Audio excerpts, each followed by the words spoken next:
Project management के 3 elements होते हैं।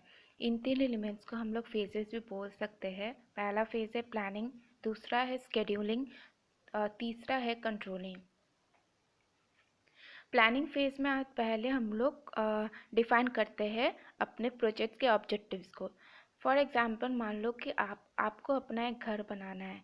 घर बनाने के लिए पहले आप कुछ डॉक्यूमेंट्स प्रिपेयर करोगे, फिर आप अपने प्लॉट का सर्वे करोगे, फिर आप एक्सकवेशन करोगे, फिर आप सोचेंगे कि आपको अपना घर घर बनाना है तो कितने फ्लोर्स का बनाना है, ग्राउंड फ्लोर, फर्स्ट फ्लोर चाहिए या सेकंड फ्लोर चाहिए।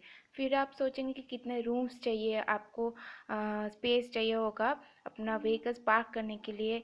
यही सब आप पहले घर बनाने से पहले सोचेंगे। तो ये सारे के सारे जितने भी आप पहले से डिसाइड कर रहे हो, तो ये सारे ऑब्जेक्टिव्स जो आपका घर बनाने का होता है ये डिफाइन किया जाता है प्लानिंग फेज में।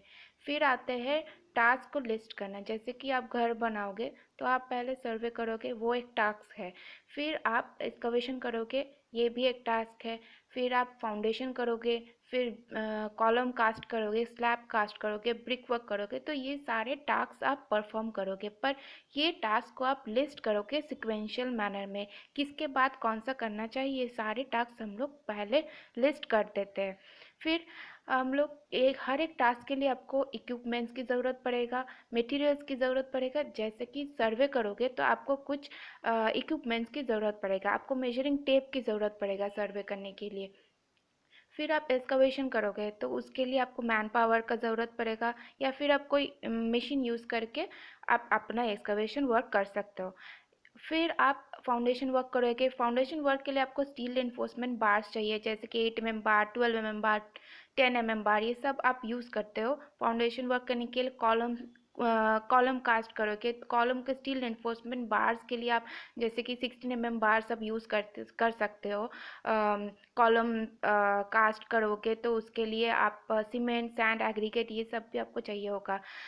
स्लैब कास्ट करोगे उसके लिए भी आपको स्टील एनफोर्समेंट बार्स, आपका मटेरियल्स चाहिए होगा, सीमेंट, सैंड, एग्रीगेट। फिर आप ब्रिक वर्क करोगे, ब्रिक्स चाहिए होगा। तो ये सारे मटेरियल्स आप लिस्ट कर लेते हो कि आपको कौन सा टास्क में कौन सा मटेरियल या इक्विपमेंट्स की ज़रूरत पड़ेगा, ये आप आइडेंटिफाई करते हो। फिर जो फोर्थ आता है वो है 2 एस्टिमेट्स आप प्रिपेयर करोगे।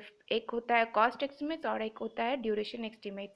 और ये कॉस्ट एस्टिमेट, ड्यूरेशन एस्टिमेट्स, ये सारे टास्क के लिए प्रिपेयर किया जाता है।